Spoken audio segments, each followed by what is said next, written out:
Well, seems to me there's only one clear choice for who you should keep in the balloon, as the initial vote showed. Quite apart from the fact that Hume was a very rotund philosopher, greatly enjoyed his food and drink, and you've got to think of the consequences on the population below of releasing such a figure from a great height. But quite apart from that, right, I shall give you 3 reasons to vote for Hume. First, his beneficial and lasting influence on modern society. Second, his impact on modern science. And third, last but by no means least, his importance, continuing importance in philosophy itself. So, society first of all. Now here the trouble is that Hume's influence has been so great, it's now become invisible. Core Humean ideas that were radical and even dangerous at the time are now accepted as just plain common sense. So the central feature of his philosophy, the driving core behind all of it, is his attack on superstition, on the negative influence that it has on morality and on public policy. And closely related to this, his defence, as much in the example of his own life as in his philosophical writings, his defence of the idea that it's possible to doubt the existence of God while nevertheless being a nice person. This, I hope, is now common sense to all of us. That's only because Hume fought and won that debate for us in our society 250 years ago. So second, his impact on science. Hume was, so I've said the main theme of his philosophy is his attack on superstition. The flip side of that coin is his defence of empirical science. And bear in mind, he was writing at the culmination of the scientific revolution, when the new scientific method was still relatively new and controversial. He was one of the most important key advocates of it. And also his particular angle was to apply this new method to the study of the human mind. As such, he was a key figure, arguably the key figure in the invention of what we now call psychology, as well as all the various social, political and economic sciences.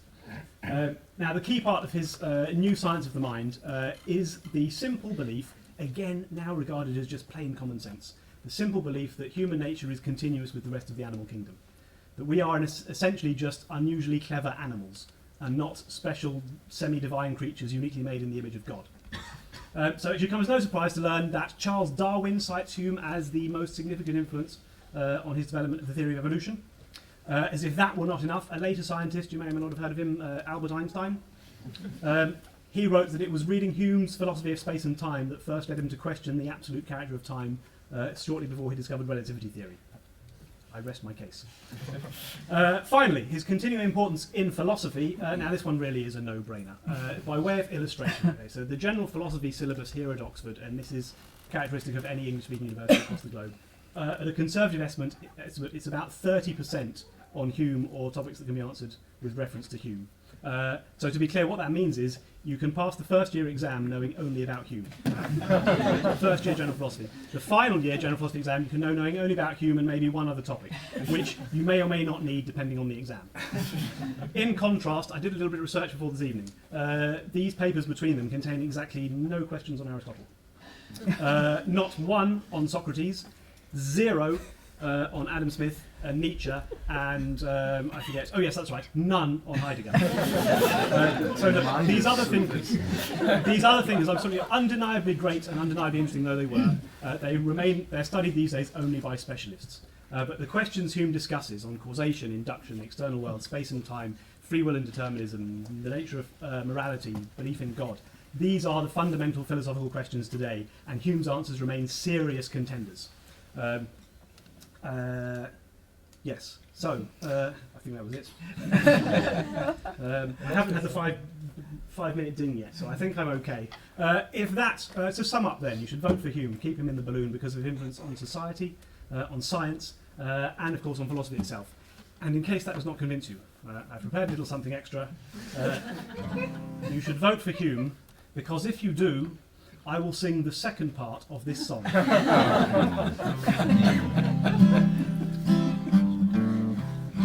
For the purpose of this song, by the way, it would help if you're at least roughly familiar with Hume's views on causation and induction.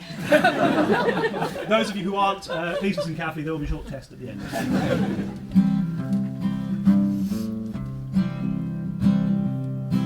Oh, when the A said to the B, will you join me constantly? The B asked why, and A said, I haven't a clue.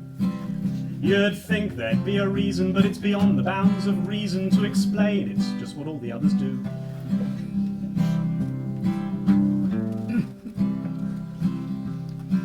When the B said back to A, is that really all that you can say? Can't you make me, can't you force me to combine The A said words like make and force, well, they're just synonyms for cause. Of course I can, we just do the same thing every time.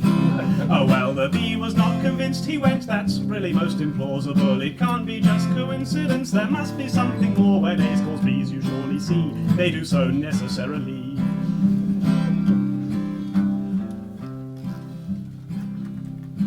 Well, the A good Humean, she was ready with her reply. She knew that B's thought there must be an answer to the question why. She said that necessity, and you feel I don't deny, it's very real. It's just not out there in the world, it's in the mind.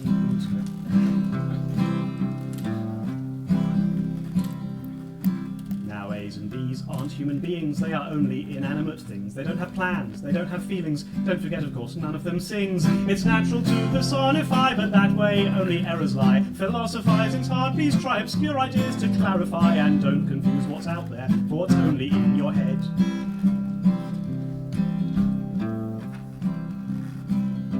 B said, necessities in the mind, you say not in the universe. Of the opinion of mankind, that is exactly the reverse. I don't wish to be rude, but if out there there's no connection, on what basis can you conclude that you and I won't be the exception? A said, well, that's the problem of induction, it requires a separate verse.